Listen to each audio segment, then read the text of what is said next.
Throw it down, big man.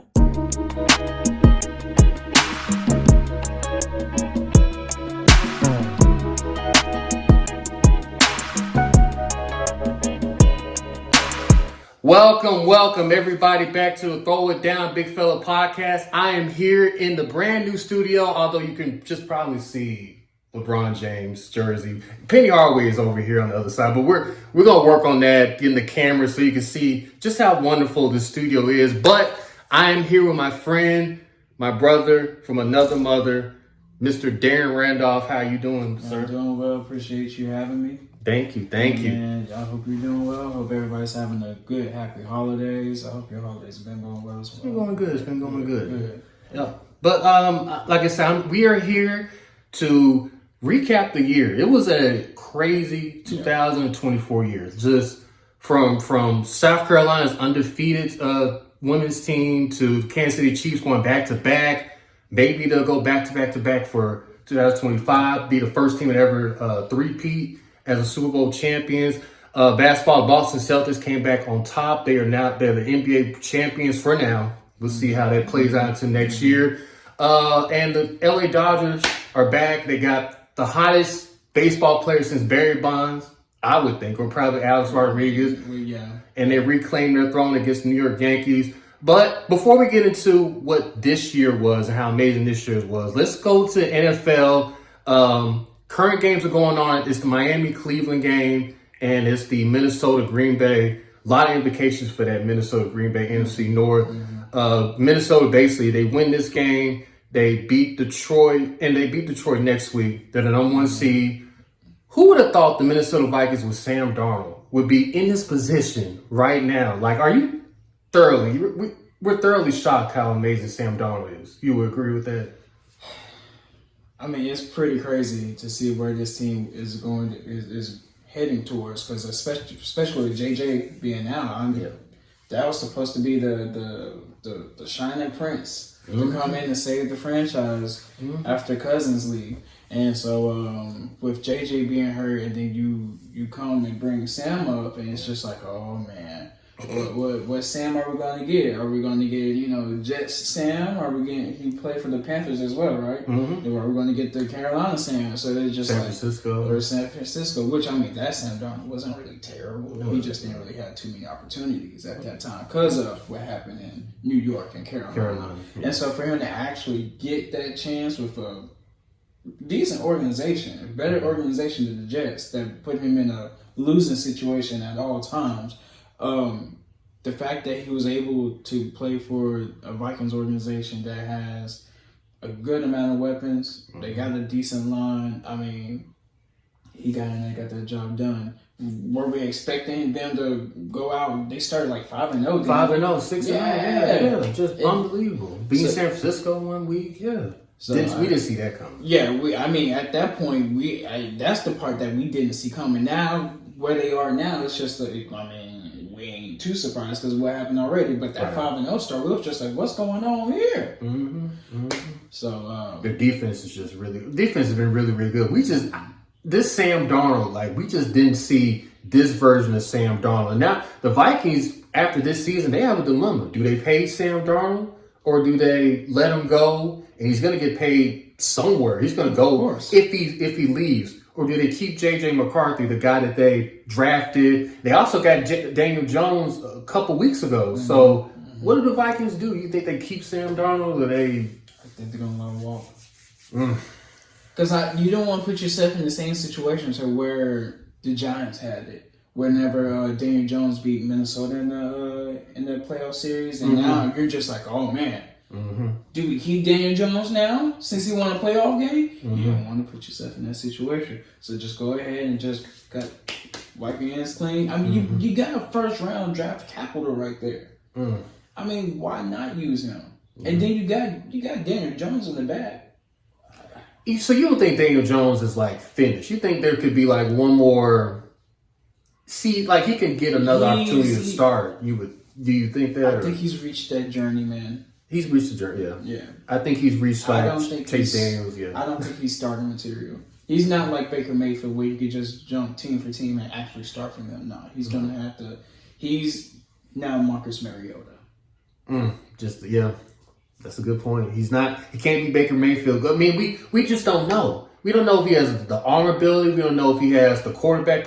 He can run. We know Daniel Jones is an athletic type of quarterback, but can he make the throws? Can he lead a team like Baker Mayfield? Because Baker Mayfield right now is a top 10 quarterback, without a doubt. And they could possibly get into the playoffs depending on later on tonight when Atlanta plays the Washington Commanders. So that should be a very good marquee game. But so yeah, the Minnesota, they got a dilemma after this offseason with Sam Darnold. The Philadelphia Eagles, my Philadelphia Eagles, you can see, they defeated the Dallas Cowboys 41-7. They used two different quarterbacks tonight, and Jalen Hurts is still in concussion protocol. The defense is just spectacular. Like it comes to fruition. You know when you just plant like gardens and you plant oranges and apples, and then it takes a while for it to get out. You know, get the apples and oranges, banana.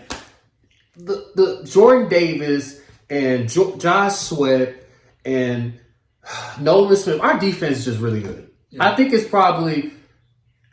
Minnesota might have a better defense, but if the Eagles defense plays like this, they can get to the Super Bowl. You agree with that, or?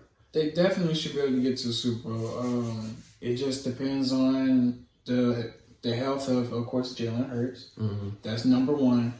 And it depends on if coach can get the job done, because you know how I know that coach is hit and miss. It's Nick Sirianni. Yes, Nick is hit and miss. He has the IQ of a brainiac, and then sometimes he has the IQ of a brainiac. You know, the Animaniac. Yeah. That's a good way to put it. Brainiac, Animaniac. But he thinks he's Dan Campbell. He wants to be Sean Payton. I just want him to be Nick Sirianni. If he does that, don't gamble so much on fourth down type of play. Like, just be yourself. Exactly. If he beats himself and not overthink stuff, because he overthinks a lot of things. And it cost us last year. It cost us some games this year. But I think, like you said, it's the X factor is Nick Sirianni. But Saquon Barkley is just, man, I just want to get the New York Giants the biggest Christmas gift ever. Like, what were they thinking? What were the New York Giants thinking, just letting Saquon go and then releasing Daniel Jones? It's like they're admitting their faults right then and there. Like, we got rid of Daniel Jones and Saquon, but we're going to get Shedeur Sanders. I mean, not anymore.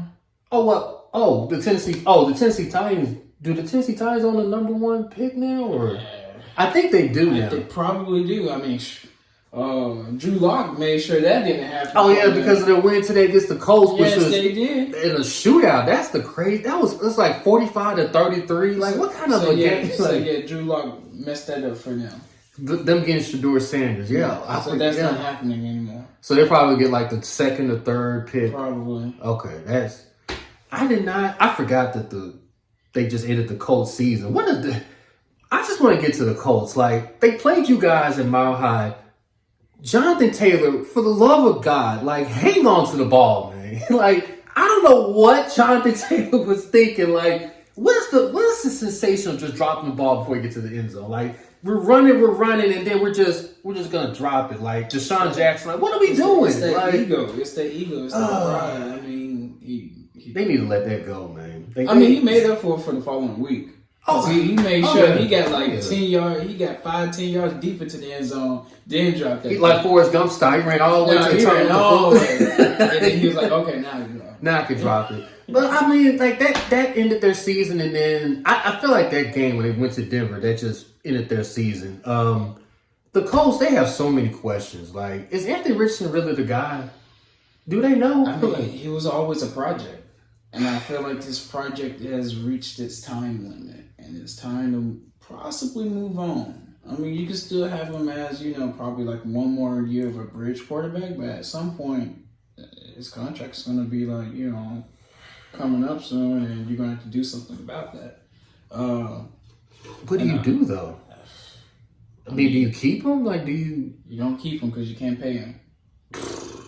I mean, that's a first-round pick, right? Yeah, first-round pick. You can't keep him because you can't pay him. Yeah, I don't want to pay him that money if I know I ain't going to start him for the next 5 years. You just stay with Joe Flacco? I mean, Joe Flacco's their backup. Or do you go after... You got to go back in the Sam Darnold? Or go back to Sam Darnold? Yeah, you got to go back in the draft. If you can. I mean, this quarterback I mean, class, I don't know. Like, I don't. I guess you go back to Joe. I mean, he's not a terrible option, but it's just like. Yeah, about 190 yards, a pick, a touchdown and a pick. Or maybe they could go after Cousins if he gets released. Yeah, I mean, yeah, the Kirk Cousins, is that, and for Kirk Cousins, is that the worst contract signing? Is that the worst free agent signing in the history of the NFL? Because I had to look this up. I actually did some research on this. Remember Albert Haynesworth's contract? Yes. And I thought that was like the worst one. I think Kirk Cousins might overtake his, I would think. Especially coming off the injury that he came off of. Let's see. If I had to think about Deion Sanders, Brock Osweiler. I know you're real familiar with that name. Brock Osweiler, Houston. I try to burn that name as much as I try to burn Kyle Orton's name out my head. Well, Kyle Orton wasn't too bad for y'all. Brock Osweiler really just went to the bank with no ski mask on and said, wow. Trevor Siemian. Dark times. Yeah, I'm going back. Yeah, dark times with Broncos. Hey, Jake Plummer, though. I mean, underrated as a pro. No, I mean, very underrated. That was one of my homies. No, Jake Plummer is fine. Rod Smith, that was cool. Underrated Broncos team. Champ Bailey and them. Exactly. Man, that was a very underrated team. Since we're going back in time, Denver Broncos, let's talk about the current Denver Broncos. They lost to Cincinnati. Thriller overtime game yesterday. It's 30-24. The big question in everybody's mind is, should Sean Payton have went for 2 instead of tying the game on an unbelievable pass to Marvin Mims, 51-yard touchdown that was a great throw. Bo Nix, that's he's not the rookie of the year. He's not the rookie because of Jalen Daniels, but he's close. If Jalen Daniels was not in this class, it would be Bo Nix, without a doubt. But should they have went for 2 instead of? I mean, of course, hindsight looking at it, then, but I think at the time you're just riding this high of just a good competitive game, and you're just like, okay, our defense has been seasonally been well. So it's just like I think we're gonna take those odds. The thing is, you're taking those odds against a very, very red hot Cincinnati team. And Joe Burrow. Yeah. And Joe. Offense, yeah. And I feel like you probably should have went for the 2. Yeah. Because, I mean, now that's their 4th win in a row, correct? Yeah. 7-8, yeah. Well, 8-8. I'm sorry, 8-8. And you needed that win? You needed it. Yeah. To lock in that playoff situation? Yeah. So now, since you didn't win that game, guess who you got to win now? You got to beat the Kansas City Chiefs. But some good news for you all. I think it was announced when I was driving in. The Kansas City Chiefs going to be resting their starters against you guys at Denver. So it's the last game at Denver. There's no first starters. I think they're laying down for y'all. Of course. I think they're laying down for y'all to get to. You will hope that's the case, but my thing is, why put yourself in that situation? When it could have just been the LA Charger game Thursday night when... Exactly. And then this you crapped the bed Thursday night, and then you crapped the bed again last night. It's just like, bro, man, come on, guys. If the worst case scenario happens and we do fall against the Chiefs, it's not a terrible season at all. I mean, actually, it's a successful season. You beat last year's record. Yeah. Y'all were like 4. I think we were like a 6-win team. 6-win team, yeah. So it's just like you improved, but it could have been so much more, and you left so much meat on that bone. Right. And that's just kind of the disappointing part. But you could just take that disappointing as hope for the future. Right. And so you guys will probably play, if you get to the playoffs, you play Buffalo Bills first round. I'm just gonna say I let you know we're not beginning. I think it's closer to what you may think it is. I really think it's closer to what you think it is. Buffalo can be. I'm not gonna take nothing from the Jets game they had today. I'm not. I mean, talk about the Detroit and the LA Rams game. It's shootouts. Their defense, Buffalo Bills defense, is not as stout as what we thought they were going to be coming into the year. Like, they got a lot of injuries, but they still got It's just a mess, that defense. We know clearly the MVP will probably be Josh Allen. Although Lamar Jackson is making a very, very strong case. He's having a better year this year than he did last year. He won MVP. So I know the favorite is like Josh Allen, but I don't know. Do you think Josh Allen is a slam dunk, Josh Allen, or I don't know if it's a slam dunk, but he's definitely in the league. it's because of the schedule? I think it's because of the schedule. The record, was making it him and Lamar. I would throw Saquon in, but it's like offensive player of the year is probably more likely what Saquon's going to get, especially now you got 2,000. I would give it more to Saquon than I would give it more to Lamar. Would be in second place to be an MVP. So you think Saquon be second, Lamar be third? I mean, especially with him being 101 away from the all-time record now. I mean, but Lamar got 40 touchdowns and this is and I think I think Lamar is now the all-time leading quarterback in Ravens history. Oh, I think just in league history. In league history, rushing. Oh yeah, he did. He broke Michael Vick's rushing yard record. So he keeps breaking records, and he's this season is much better than last year when he won the MVP. Man, I give it to Josh, but I think offensive player of the year is Saquon. Definitely offensive player of the year is going to be Saquon. Okay. He's going to have to. If he doesn't win MVP, then he has to win that award. Just like in college football. If Gentry doesn't win that award, he's winning Heisman. He's winning the best running back. Exactly. That name, and if he's not going to win the Heisman. So that's how I knew Travis was going to win the Heisman because So that was the right decision. Travis Hunter getting the. Yes. That was an easy decision. I don't know. After last night, man, I don't know. Travis, I don't think his head was probably. I think Colorado is a team. I mean, their whole was hear what's going on? Him and his fiance. Yes, I heard it, but I just Travis. Travis takes me as the fact where he doesn't care. Like he doesn't let outside stuff affect him. I think we're forgetting that these are like 17-year-olds. They are. These are kids. They're kids. They're 8. Well, he's 18. It's 17, 18. These are kids. Mm-hmm. And like everybody is talking about this. Everybody. And videos are coming out. And then once again, this is on a college campus. Everybody. It's just like let's just say this is like we'll put it in a smaller setting.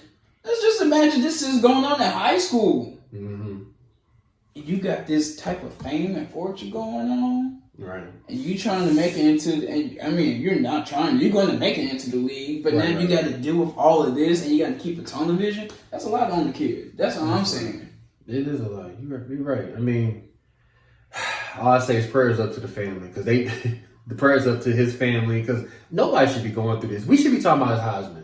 His Heisman Award winning, what team would be best fit for him because he's definitely going to be a top 3 pick in next year's draft. But we're focusing on this entirely too much. Exactly. And it's taken away from how great the man could really be in the next level. I hate it for him. And his wife, his fiance, seems like a very studious woman. I just think they need a PR team around them to tell them when to talk, when not to say. Like, don't respond this way. Because she made it worse with her response on Instagram a couple of days after this. Made it even worse. I'm like, well, he cheated on me. What? Well, who told her that was a good idea? Publicist? Who told her that? Once again, these are just kids. They don't know no better. For one, they don't know no better. They don't. And that's another thing. It's just like, man. So what that he's talking to maybe a thought. She don't just seem like too much of a thought to me. But it's just like our age. Of course we're going after them. Yes. I ain't trying to go after the biggest one, but if I'm going to a party, I agree. Of course I'm going to try to holler at the prettiest girl there. And probably just so happens she's probably the one and she's been hollered at. Allegedly, she's been hollered at numerous times at these parties while he's waiting outside in the car. it comes to territory. If you're the big star on campus, and that goes for women too, women athletes, women cheerleaders, like dancers, or men. If you're well known in the college, people are going to talk to you. They're going to thrive for attention. They want to be in your presence and talk to you, get in your face unnecessarily. It comes with the territory of being famous. Like, it's fame. Like, fame could be a deadly drug. It can be, good or bad. But I feel like both of them are well known in Jackson State University, into Colorado, now to wherever future endeavors. Like, you're gonna get the crowd to follow where both of y'all wherever you go, because y'all celebrities. So even going back to Oklahoma State, their last home game, they're saying it was a cheerleader. There was an incident, like, oh, he was trying to holler at one of the cheerleaders. She explained that in her Instagram video, but it shouldn't even, like, the camera. There's 20,000 cameras around you. You shouldn't even react like that. You should be like, okay, you see my sunglasses and all. You're not gonna see me upset and distraught and out of it. Like, I gotta play the game. I gotta play to not get the audience members or you guys the attention. But it goes back to having a publicist and having a good team around you to get rid of the negativity and all. They just don't. And all that's just gonna come with time. Once again, they just now gotten into that next level of fame. Mm-hmm. And so, that's just gonna come with time. He'll be okay. Yeah, he'll be fine. So you had anything else you want to talk about NFL? I think we kind of broke it down, man. Your Broncos gonna get to the playoffs. Like I said, Chiefs gonna fall in. We're gonna hope and pray, man. We're gonna hope and pray. Carson Wentz, you better not lose. You better not let Carson Wentz come in y'all place and beat y'all. No. That's embarrassing. I have seen a lot of Bronco football. I wouldn't be surprised. I'm just saying, you got nothing to worry about. You guys will get in. They're hoping, because if Cincinnati gets in, whoo. Oh, we'll discuss one more thing. Where are you going to move on after this? Talk about the Memphis. Okay, one more thing before we leave off the NFL. How you felt about the Netflix? Oh, the two football games. The Netflix 2 football games. They were boring. The only thing exciting was Beyonce's halftime performance. I wish there were two better. Well, the Pittsburgh and the Kansas City game was actually okay. It got out of hand in the second half. It almost felt like I was watching a Russell Wilson Denver Bronco year one game. I mean, yeah, George Pickens did come back. They have all their pieces back, but but they're going to be probably 3. They're probably going to play the Chargers. I think they're playing the Chargers their first game. So. The wild card game. Yeah. And I would probably lean toward the Chargers, even though the Chargers will probably be the lower. Pittsburgh would be at home because they won the division, technically. So they would get the home game. Is Baltimore not above them now? I'm sorry. This is the 4 and 5 matchup. No. Wait, it would be Baltimore and Pittsburgh. No. Pittsburgh would be the 5th seed, right? No. So the 7th seed it would be Broncos. It would be Broncos. 6th seed would be the Chargers. No, it did. I'm sorry. It would be Houston. It would be Houston and Pittsburgh the first round game because Houston's got the division. Yeah, right. Houston's the 4th seed. Okay, it'll be Houston. Yeah. So Houston will have the home game against Pittsburgh. Oh my God, Pittsburgh probably win that game. Because Houston, going back to when they played Baltimore, Houston looks completely off whack. I don't know what is wrong. It's the sophomore slump of season. I don't know what's going on. I mean, after CJ saw Tank Dell the injury being the way that he was, he's checked that after that. You think so? You still got Nico Collins. You still got Joe Mixon. Yeah.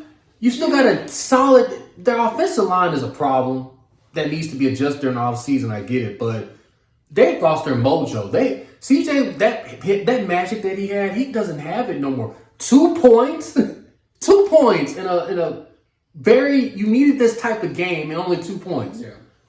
It's very, very disappointing. But I am glad Netflix. It was very good quality, much better than the Mike Tyson Jake Paul fight. It was no glitching around, no buffering. No, they had to get this stuff together. They got it together, and so it gives me hope and positivity for Raw next year. They got this right, and everybody's watching. Tons, millions of trillions of people were watching. They got it right, no buffering. So I'm happy the Netflix game. I just wish it was 2 better games, but of course, Bron and Steph stole Christmas together. I knew that was going to happen, but like LeBron said it best. NFL, we love NFL, but NBA is Christmas Day. And he said it best. Like, the Christmas Day games were much better than the Netflix games. And they just need to stick to basketball on Christmas. I don't know why we try to overthink stuff and try to put football on. Like, just stick to basketball. That's all it is, just that money. I understand it's money, but like, basketball is it's the Christmas holiday. Like, that's the NBA thing. And we'll get into a little bit later about the ratings and all, but man, just NFL, just stick to what y'all do best, but don't try to step over NBA. Yeah. That's all. That's my. We'll go on. Let's talk about the Memphis team, the Memphis Grizzlies, Memphis Tigers, their season, the year that they've had. Yeah. I don't want to go back into a bad time for the Memphis Tigers, but this year but it was bad. You remember going into January to this year, it's like they were on a streak. They beat Clemson. They beat Vanderbilt. Like they were having some top tier wins going 2023 into 2024, and the wheels just came off. Like they lost like 5 of the last 6 games. I think in one point January. Went into the March. Went into the conference tournament. Laid an egg. Didn't even want to go to the NIT. They said, no, we're not going to go to the NIT. The whole team was it was complete disarray.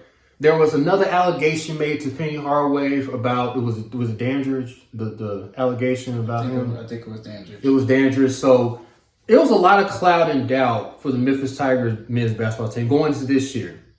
But I feel like I don't want this to repeat. But this season, Memphis Tigers team, they look really good. Mm-hmm. Of course, they went in, they beat Clemson at Clemson, Saturday morning game. They went to Virginia, a very raucous place. You know how ugly they can make those type of games in Virginia. They won that game. They lost to Mississippi State, which a lot of people kind of speculated that might happen. Not we'll take it.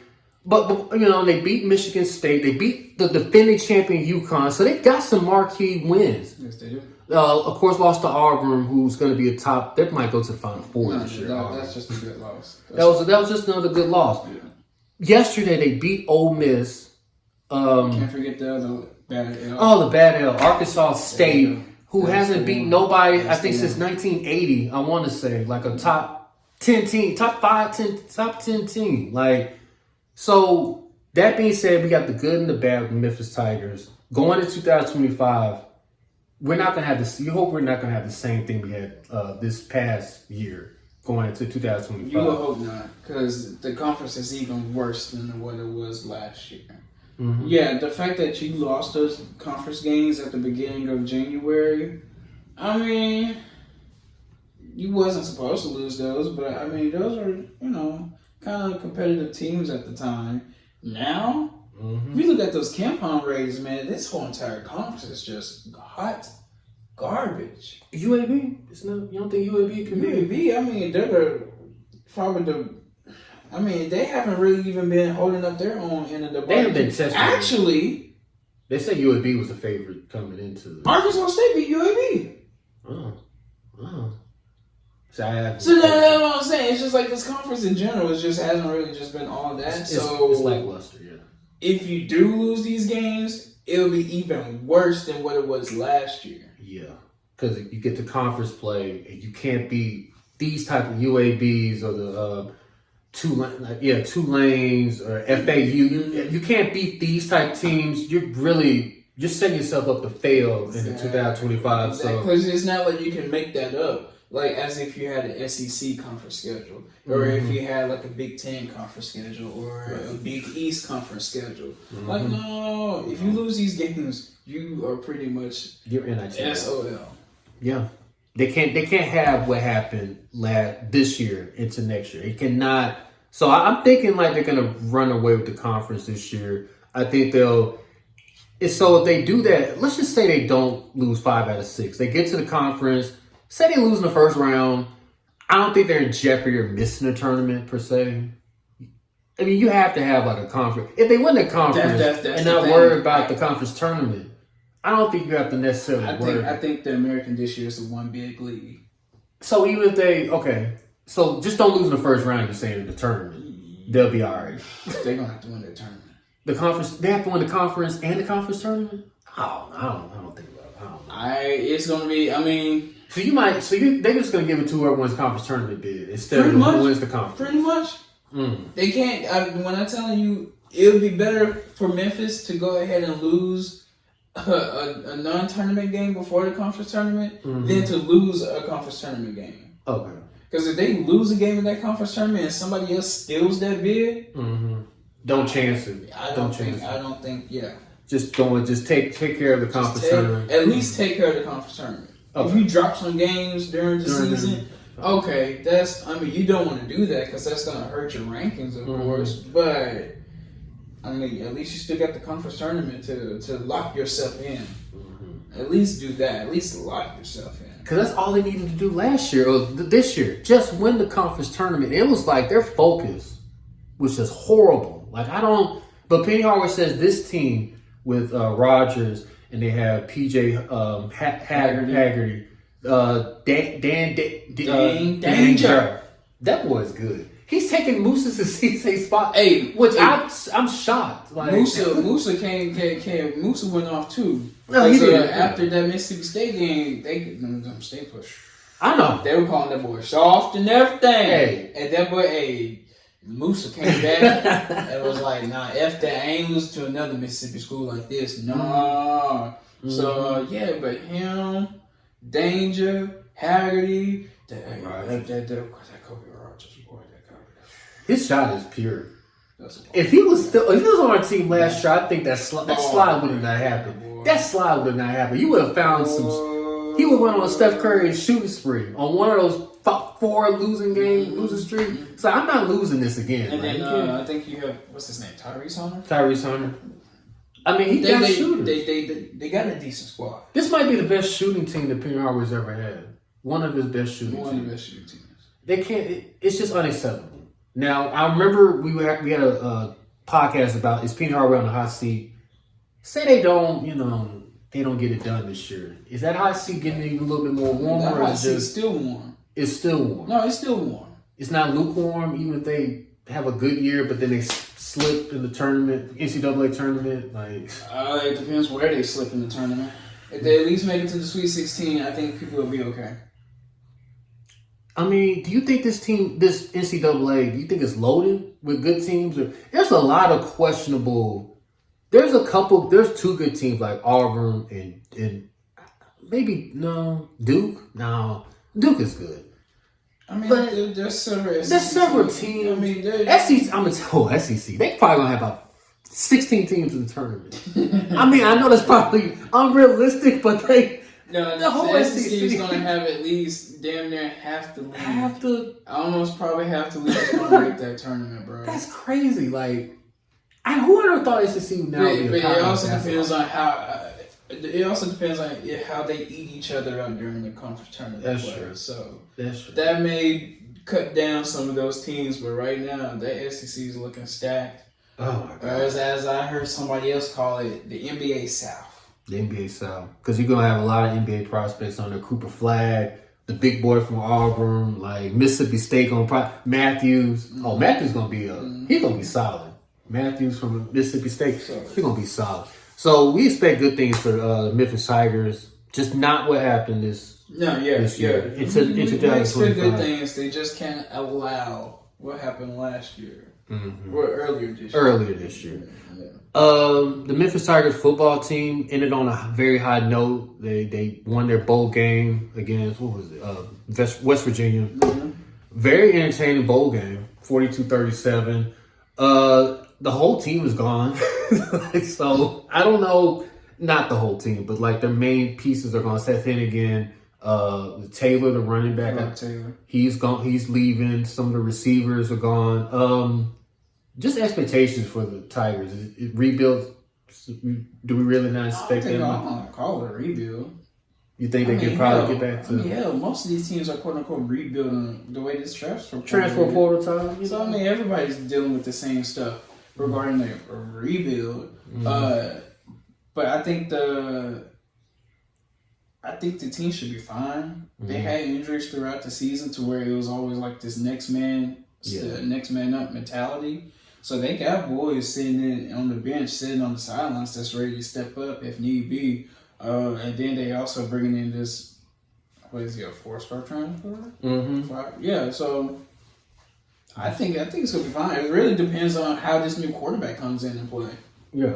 Because I mean, he's kind of filling in some big shoes, especially coming off of a lineage of quarterbacks that's coming from Memphis.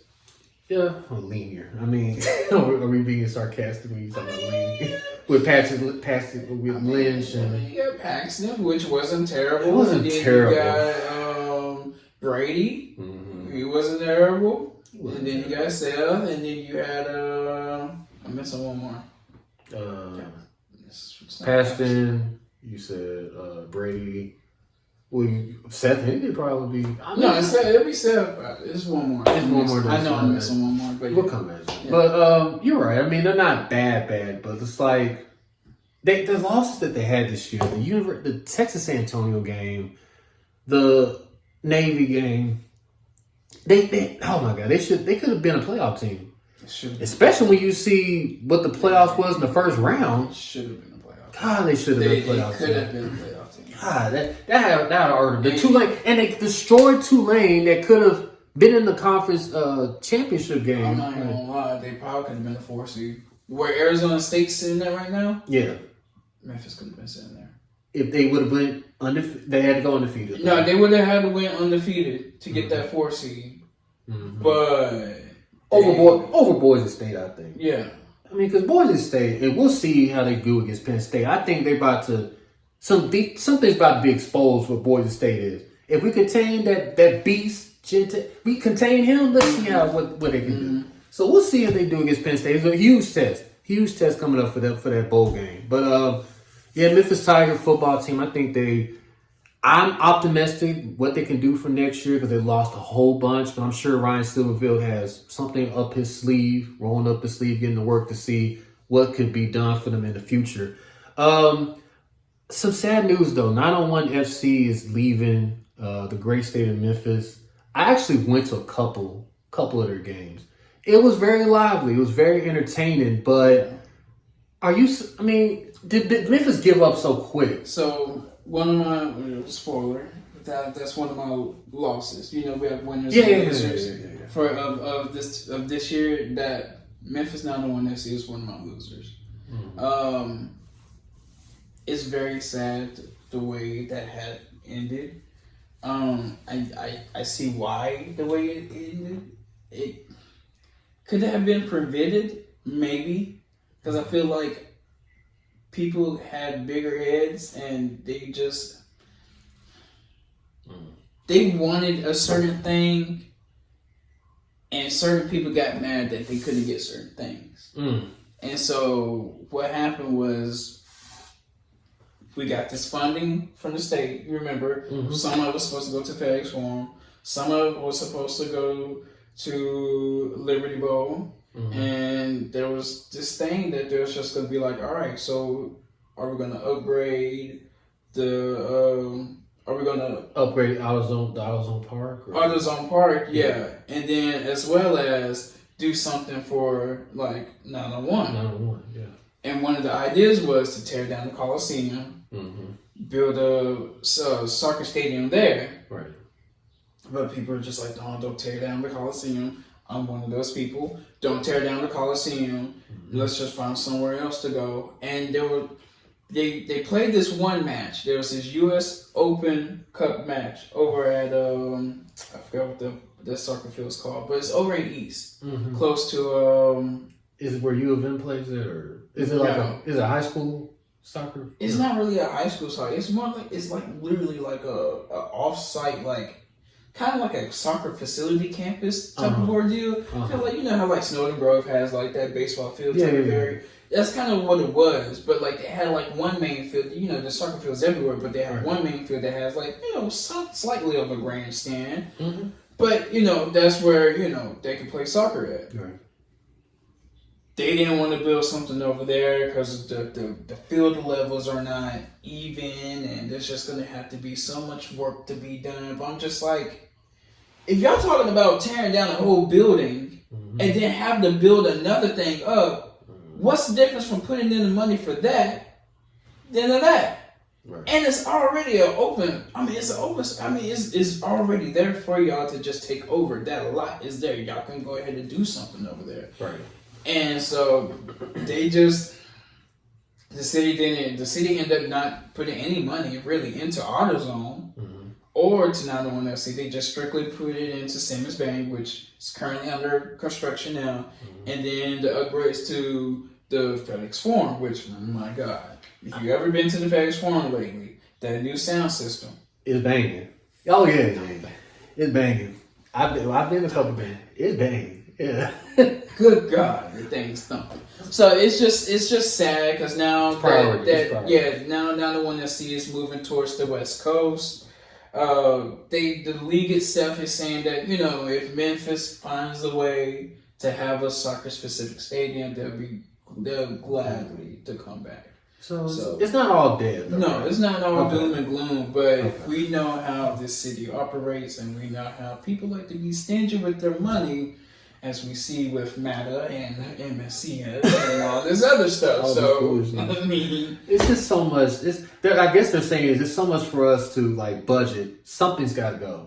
And it's just unfortunate that it was 901 FC that took the short end of the stick. Yeah, so sorry for 901 FC. I had a great time. The fans are very lively. They show up. Those are very dedicated loyal fans. That's what I really hated the most. Man, that was a good losers. That really is. Let's go to the Memphis Grizzlies though, and like you said, bad end of the Memphis Tigers, injury prone throughout this past season. Ja Morant, Desmond Bain, I think we led the league in most starting lineups last year without in a large margin, a very large margin. But fast forward to this year, currently into next year, they're really good.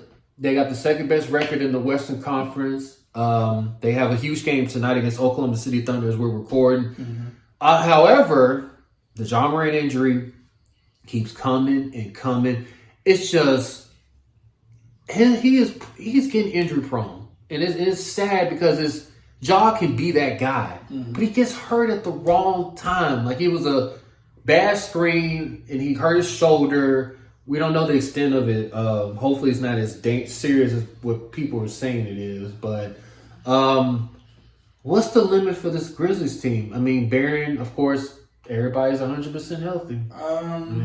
If everybody's 100% healthy, they can go all the way. I mean, they can get up to the finals. Are they? Will they win the finals? That's a little bit less, a lot. Because now you talk about the final experience. And that's just a whole nother 4 to 7 more games that we like in the USC we call those the championship rounds. Right. So I mean those where you got to really buckle down, and we're going to see who you really are in those games. And I don't think they just got in them like that. I love the team, but it's just are you built like that though? Are you really ready for that? Especially if you have to go against a Celtic team in a 7-game series, or the Cavs. I mean, that's not easy work at all. I mean, Oklahoma City, which we're going to find out. And that's the other thing. So I'm like, I can definitely see them cap out around maybe the Western Conference Finals against maybe an OKC team. There's one team I don't think they want to see the playoffs. Maybe Dallas. There's one team they don't want to see the playoffs though. The Los Angeles Lakers. They can't solve the puzzle that is. It's not just saying it because I'm not saying it because I'm a LeBron fan. They can't stop. They can't figure out the rhythmic cue of Anthony Davis. Because every time they play Anthony Davis and he's there, it is a problem. It's a problem. I mean, they could put Zach Edey on. They could put Jared Jackson. They could try to slow it down. But it's a 30-10, 30-15 type of game. They need to figure out a way. That's a bad matchup for them.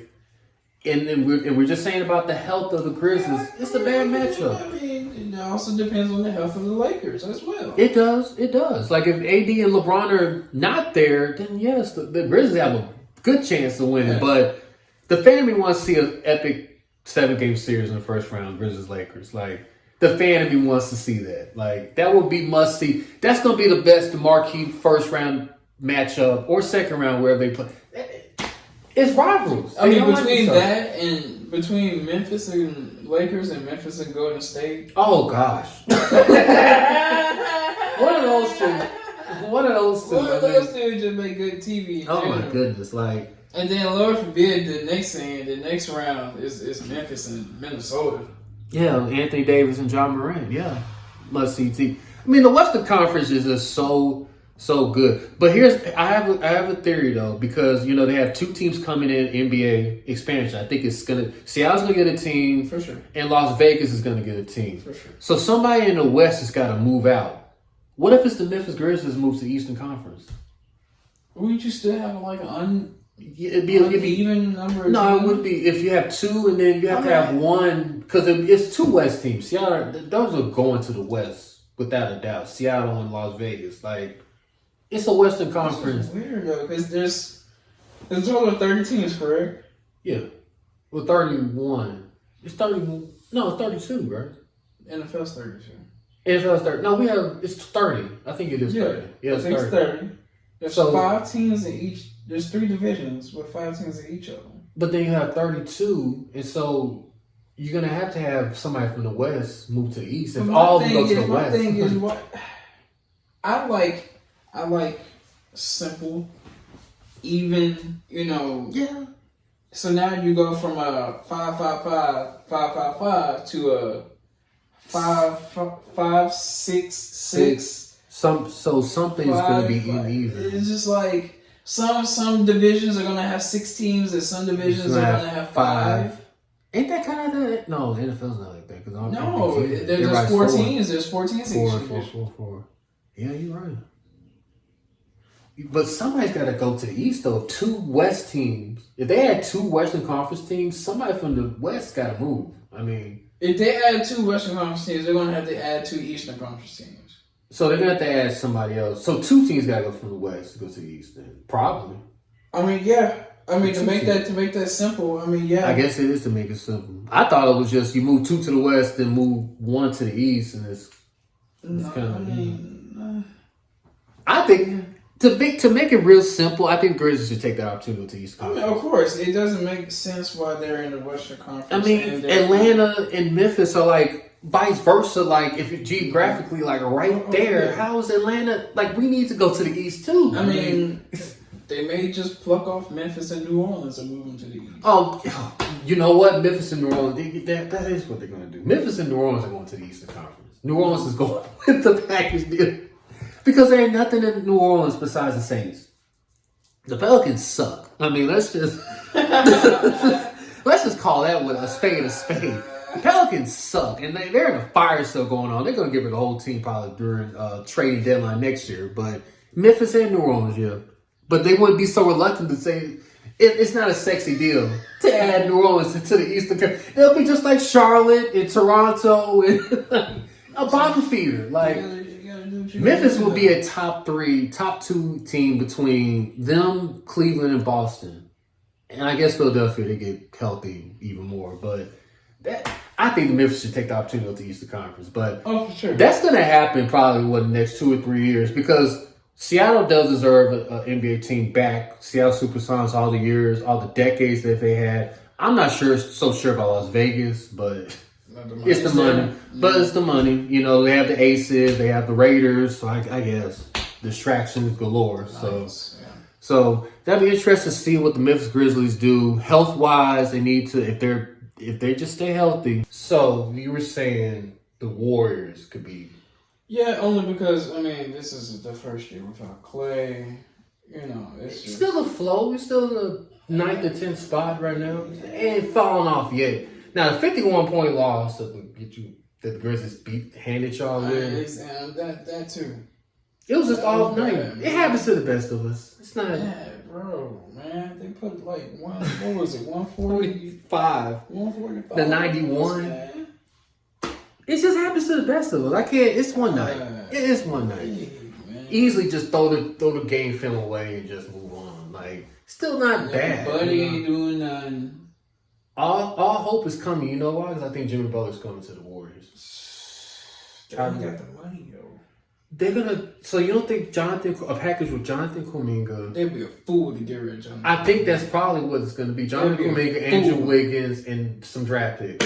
I think that's probably. They've been like giving away Jonathan Kuminga. I swear. I'm sure that's what Miami Heat would want. Jonathan Kuminga. That's exactly what they. That's why I was just like, bro, they can't do that. Okay, what about Andrew Wiggins and Paz? I seen Andrew out, but I ain't seen a Paz out. You don't see a Paz.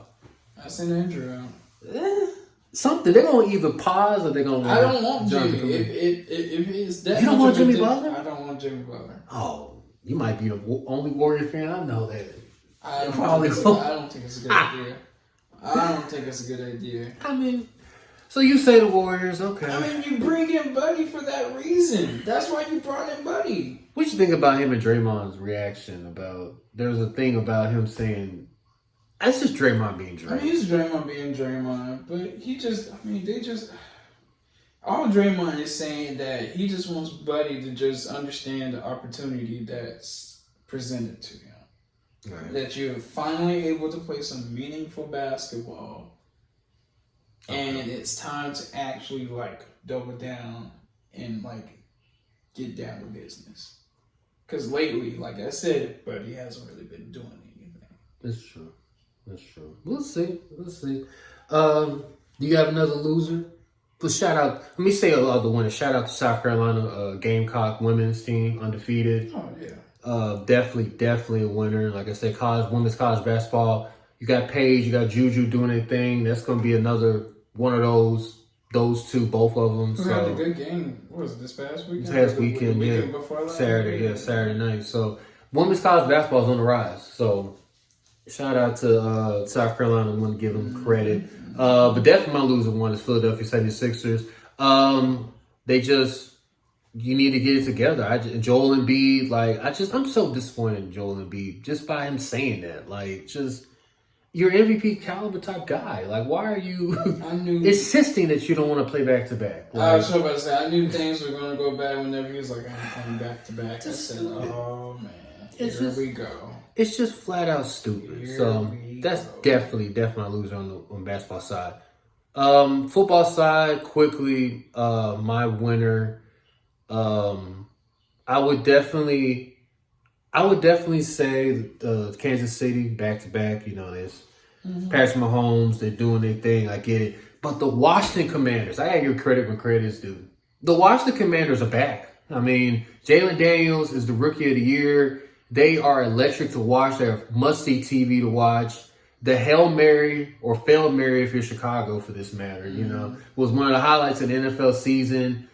I definitely think the Washington are the winners. And my boy Dan Quinn, he came in, just renovated this entire Washington team. Magic Johnson owns some of the Washington Commanders. So some Washington fans out there, they've been hiding in the dust because how bad they have been, but they're back. So I give Washington. Okay. I think they're the winners.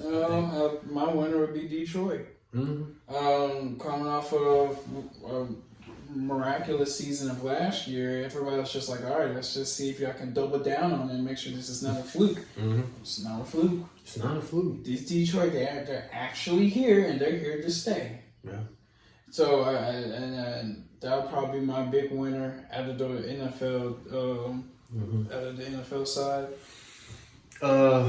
My loser, I don't want to just put salt on the wounds, but the Tennessee Titans. In particular, my boy, I love you to death, you're my brother, but Stanley Payne talked overhyped the Tennessee Titans. I mean, completely overhyped the Tennessee Titans. Will Levis, top 10 quarterback. He's not even finished the season out with the Tennessee Titans. I don't even know if he's going to be on the team next year. Brian Callahan, you get rid of Brian Callahan. You get rid of Mike Vrabel. You bring in Brian Callahan. I don't know if he can coach. I mean, he might be a good offensive. He was a good offensive mind in Cincinnati, but the verdict is out. Can he really coach this team? It looks like more than likely they're probably going to get a 1 or 2 pick in the draft.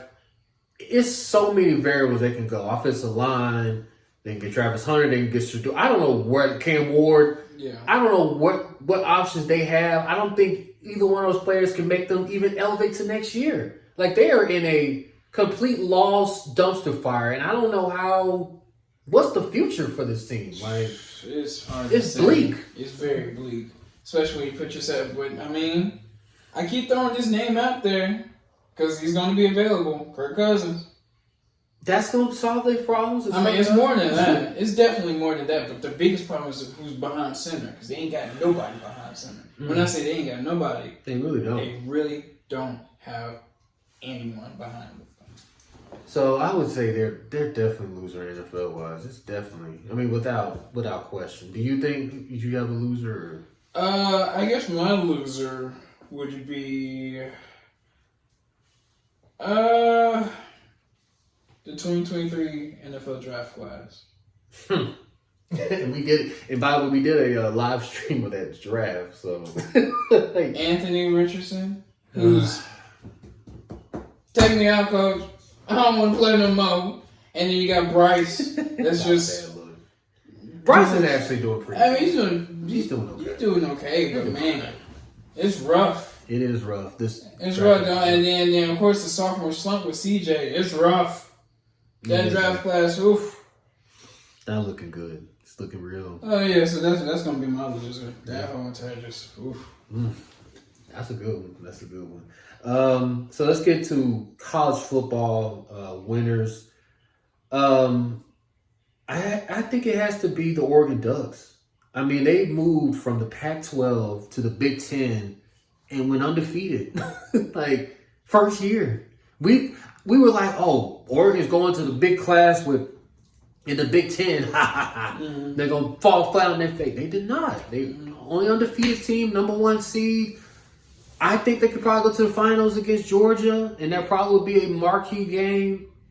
I mean, people are saying Ohio State can beat them. We'll see. But I think Oregon, they overcome the odds. And Dylan Gabriel, if they didn't have Travis or Gente running wild like he did, Dylan Gabriel would probably win the Heisman. Mm-hmm. I mean, he's a solid 3. And could he be a solid pro? He probably could. Yeah, I think he could be. He could be. Like, them Oregon quarterbacks, they could be solid. You know, they could stay 9 or 10 years durability-wise. He can... I mean, I think Oregon, by far, has a really good chance to win a championship this year. And they overcame the odds, and I think they could be the winners of college football. I mean... Yeah, they could be. I like that. My winner for college football is a tough one. Because, I could take your little idea and just, say SMU. Coming to a new conference and dominate that conference. Sure. Okay, of course they didn't do crap in the college football playoff, but still an incredible story. Especially, it's a story that Memphis wish they had. Mm-hmm. So that's cool. But I guess my real winner would be Travis. Mm-hmm. Travis. Colorado. You can say Colorado too. Colorado as a whole, even though they didn't show up in the bowl game. They didn't show up in the bowl game. That's a bowl game. I get it. But they had a great year. 9-win season, first time in forever. Exactly. Since they went to the bowl game. Travis Hunter is the Heisman winner. He's going to be a top 5 draft pick. I think Deion Sanders might leave Colorado this year, though. There's just... I don't think he's leaving. I think he might... If him and Shedeur... At first I thought it was going to be Raiders, but the Raiders actually won, and it kind of messed up the draft pick by beating the Saints. So I don't...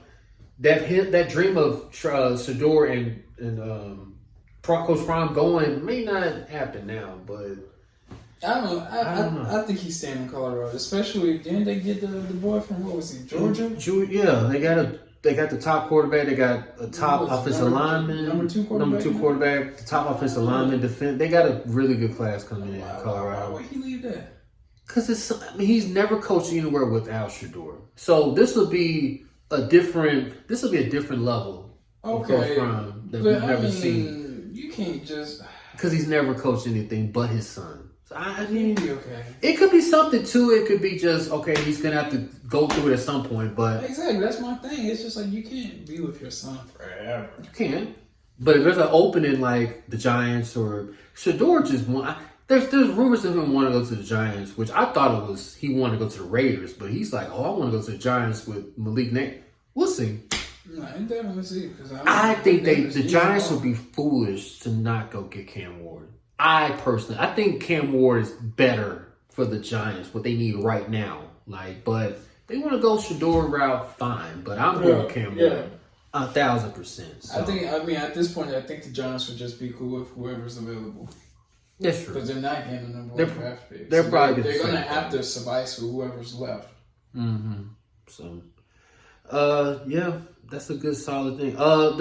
My loser is the 4 teams that was added to the playoffs.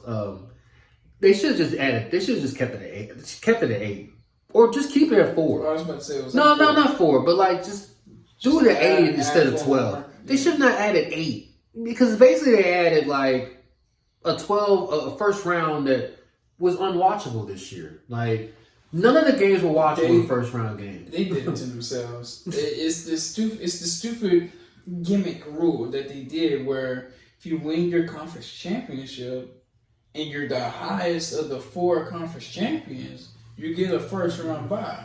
No, Which now Arizona State has a first round bye because they won the Big 12, which and it makes no sense at all.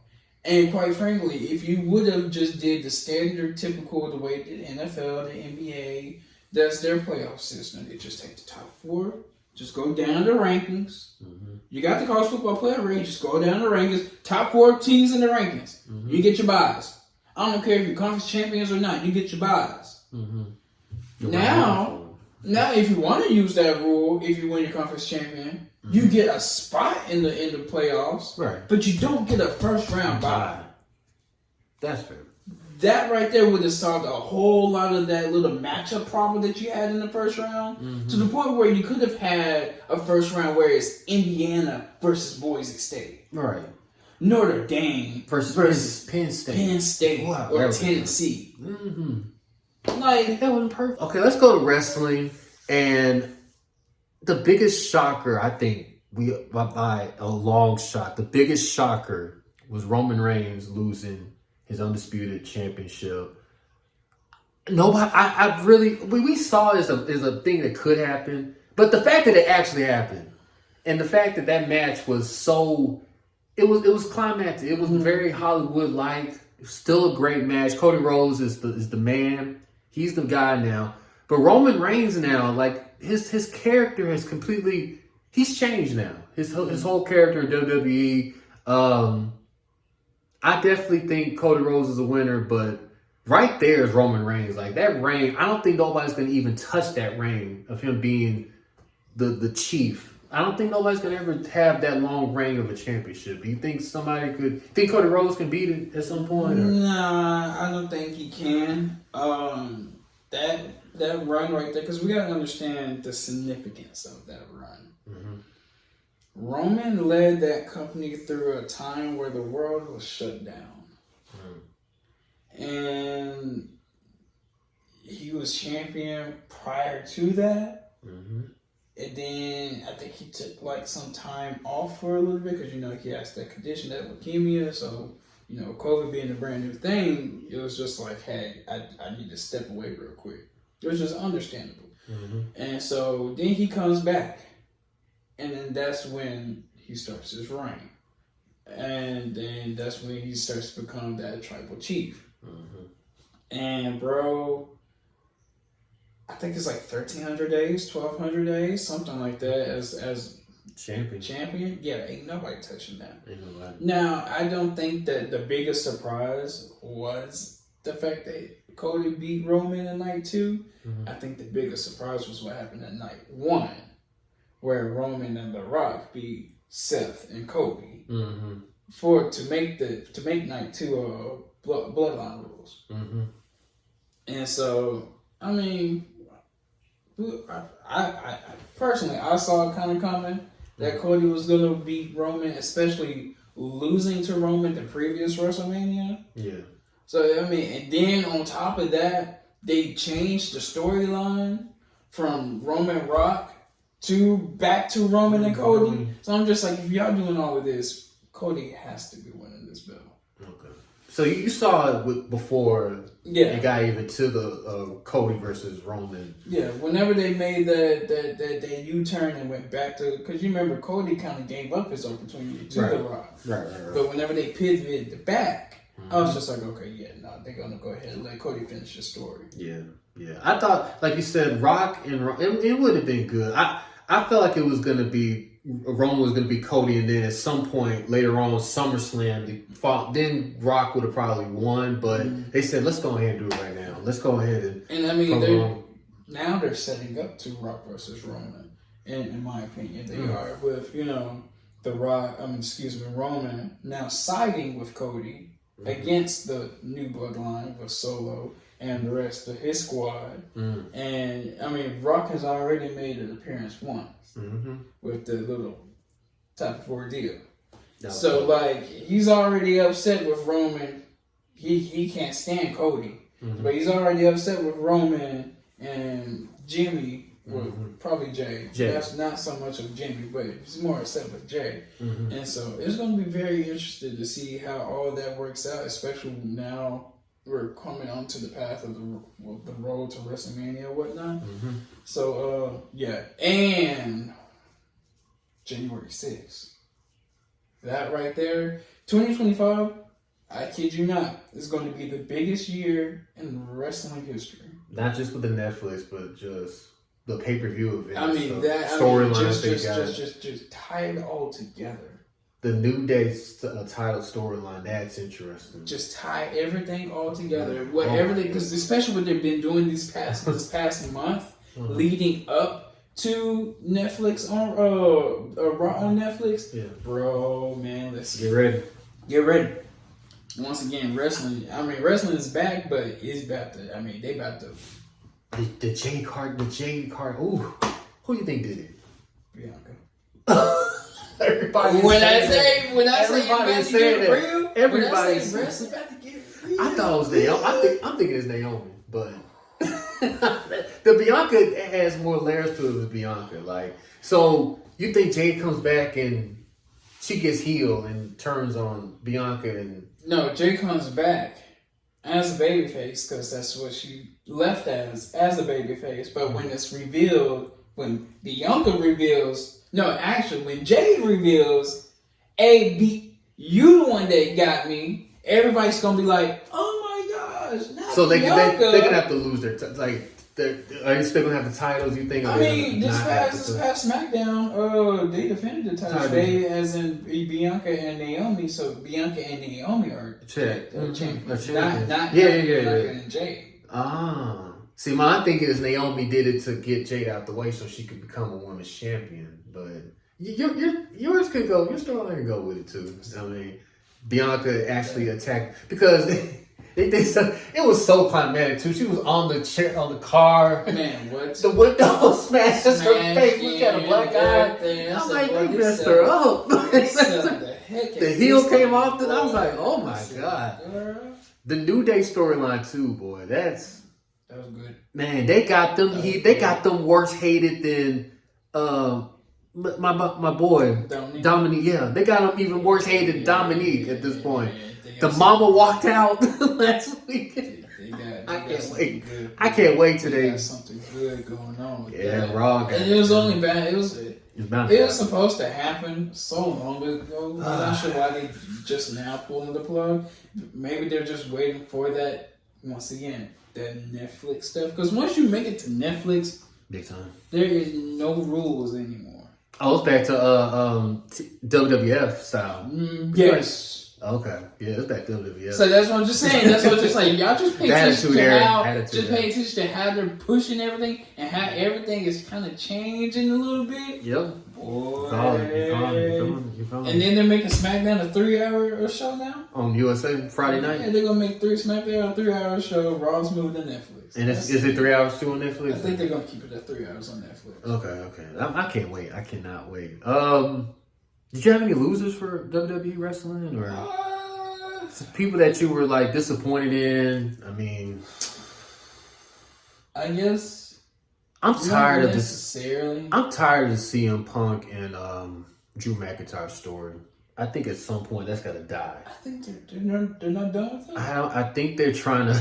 I think they're done with that because Seth is and CM Punk are fan. Okay, but with Drew McIntyre thing though, like, are they trying to get him back in the championship fold? Or are they like keeping him like? Are they giving him another push to be? Because I don't think he deserves another push is my thing. I think he needs to stay on a maybe USA title. I think like, he needs to just stay in the mid card. Probably just give him the one-off matches or whatnot. Excuse me. Right.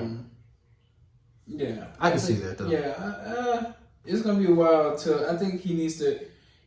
If they're gonna put him back into another title picture, he's gonna have to move on to SmackDown. Yeah, you're probably right. And not be on Raw. You're probably right. But I guess my loser real quick would probably be someone maybe like Ricochet. Who got fired from WWE. His fiance. And then his fiance gets fired from WWE. And they're back in their AEW. Well, she's not AEW, but he's in AEW. And I saw that he was trying to get with what's my man? The Hurt. With the Hurt, and they rejected his ass. So that's what I'm just like. The biggest loser is probably Ricochet. Yeah, probably. I saw the pay-per-view event. Edge and Moxie, they're back. Well, Edge is back. Mm-hmm. But it's not his name, but I forgot where he goes by. But they're both back. I mean, AEW has its hits or misses, I would say. I want them to come back south. I don't know when they come back to South Haven. They need to come back to South Haven. Maybe they'll get some more buzz. City kind of messed that one up. Bad ticket sales. Bad ticket sales. But I don't know. They kind of did it to themselves because they were supposed to go back to Landers. But they haven't. It's but been 2 years. They first came to Landers, and then the second time they came to Memphis, they went to the FedEx Forum for their B show, their version of SmackDown, for their B show. Which, if you're gonna do that, you might as well just stay at Landers if you're going to bring your B show and not your A show. So I don't know. They may come back. I doubt it. They've already visited Nashville, so I'm just like they may just keep stopping by Nashville instead of coming to Memphis.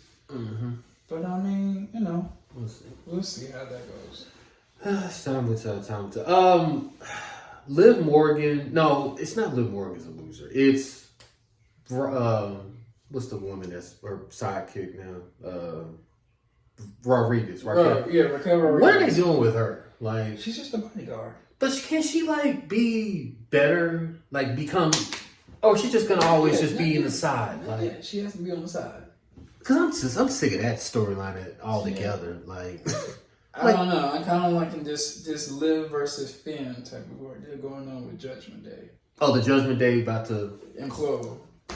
That'd be interesting. It's just Raquel is like she was dominant at one point. Like she was on the rise to become a women's champion, but now it's like stuck in the mud type of thing. Like, can she go after Nia Jax? She could, but it's not that time. Oh, and Tiffany Stratton's thing.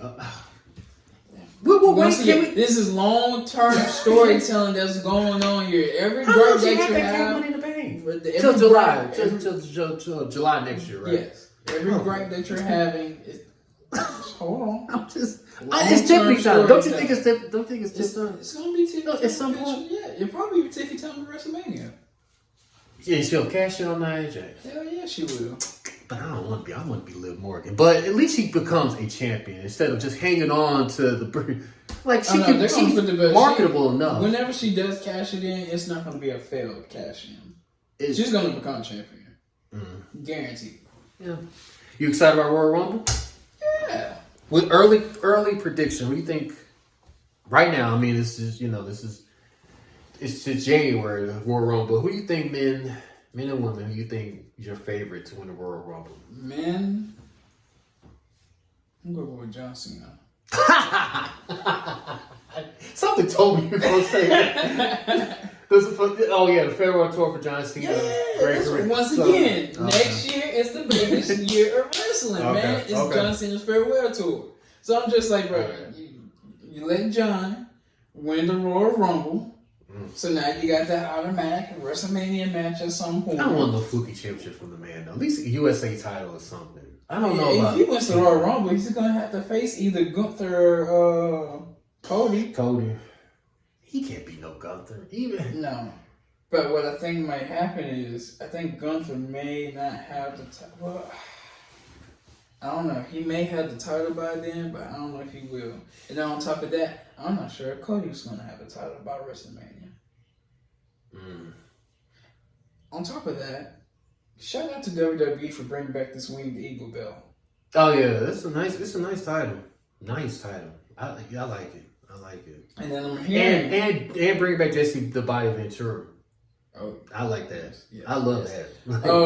but what I'm hearing is Cody and Kevin are supposed to allegedly maybe facing each other yet again. Mm-hmm. But I heard it maybe in a ladder match where the WWE belt and the Winged Eagle belt will be both on the line. on the line. You think they're ready to give it to Kevin? I think that's what they're going to give it to Kevin. At the Royal Rumble? Oh, that's the next pay-per-view event, right? Yeah, Royal Rumble? yeah. I think they're going to give it to Kevin. No, I think it's too soon. And then on top of that, At least a year? Cody and then on top of that, I think they're going to bring out a new belt. I think they're going to bring in a modern version of the Winged Eagle. At the Royal Rumble, you've only had it for not a year, 7, 8 months. But I mean, it gives them time to still win it back because you got Elimination Chamber before WrestleMania. So we still got 2 more pay-per-views before WrestleMania. Okay. So you think John Cena wins the men? What about women? Charlotte Flair. That's a good one.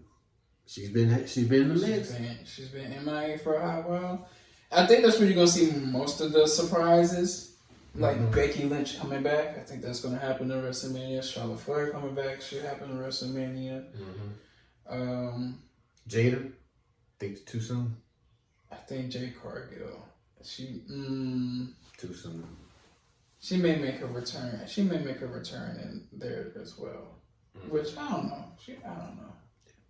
It'll be interesting. She may make a return prior to Royal Rumble. Lay down that bombshell that Bianca did it.